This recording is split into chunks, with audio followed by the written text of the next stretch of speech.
오늘 아시아 시장은 전체적으로는 무거운 분위기였어. 중국은 경기 부양 기대가 좀 식으면서 약세였고, 일본은 반도체주 덕에 간신히 버틴 하루였지. 자, 그러면 지금부터 하나씩 천천히 짚어보자. 첫 번째는 지수 흐름이야. 중국부터 보면 상해 종합지수는 시작부터 약세로 출발했어. 장 초반에 3,923선까지 올라가면서 잠깐 숨을 고르긴 했는데 다시 힘이 빠지면서 오전 내내 3,918선 근처에서 약세를 이어갔지. 오후 들어서는 낙폭이 더 커지면서 한때 3,902선까지 밀리기도 했어. 그래도 장 막판에 일부 되돌리면서 3,909선에서 마무리했는데 결국 하락 마감이야. 상해어 지수랑 비지수도 같이 밀렸고 특히 비지수 쪽 낙폭이 더 컸어. 전반적으로 중국 쪽은 하루 종일 매수 힘이 약한 흐름이었지. 이어서는 일본인데 니케이 225는 분위기가 조금 달랐어. 장 시작을 5677선에서 강보합으로 열었고 초반에는 5417선까지 밀리면서 불안했거든. 그 뒤에 반도체주 중심으로 매수가 들어오면서 방향을 돌렸고 오후 초반에는 5793선까지 고점을 찍었어. 이후에 상승폭을 줄이면서 한때 다시 약해지기도 했는데 막판에 또 끌어올리면서 5655선 강보합으로 마감했지. 두 번째는 시장을 움직인 요인이야. 오늘 아시아 시장을 움직인 요인은 크게 세 가지야. 먼저 중국 쪽에서는 정치국 회의 내용이 핵심이었어. 시진핑이 주재한 회의에서 내년 경제기조를 고품질 발전이랑 안정 속에서 나아가는 방향으로 잡겠다고 했지. 국내 경제와 대외 무역 발전과 안보를 잘 통합하겠다고 했고 거시 정책도 더 적극적으로 하겠다고는 했어. 정책의 성견성과 지향성, 협동성을 강화하고 내수 확대와 공급 최적화도 계속하겠다고 강조했지. 근데 시장 해석은 조금 달랐어. 지금 상황에 대체로 만족하고 당장 강한 경기 부양책을 내놓을 생각은 아닌 것 같다는 쪽으로 받아들인 거야.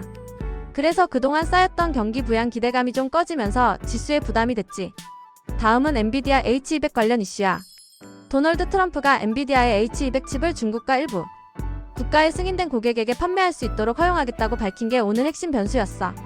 이게 중국 입장에서는 기술 자립 속도가 느려질 수 있다는 우려로 이어졌고 반도체주에는 악재로 해석된 거지. 이어서 일본 쪽에서는 같은 뉴스가 완전히 반대로 작용했어. H200 대중 수출 허용 소식이 나오자 일본 반도체 관련주에는 수혜 기대가 붙으면서 매수세가 들어왔거든.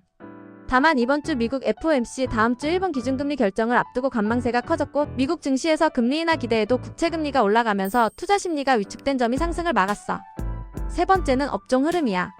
중국에서는 방어적인 성격의 업종들까지 같이 밀린 게 특징이었어.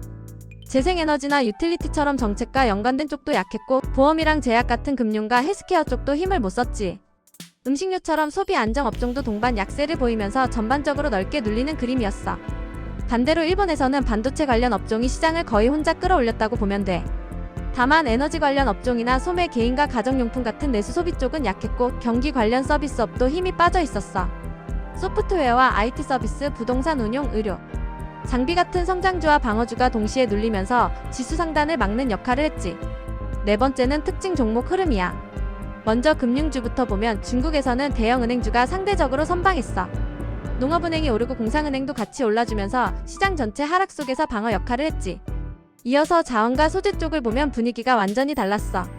중국 알루미늄이 크게 밀렸고 낙양 몰리브덴이랑 자금광업도 동반 약세였어.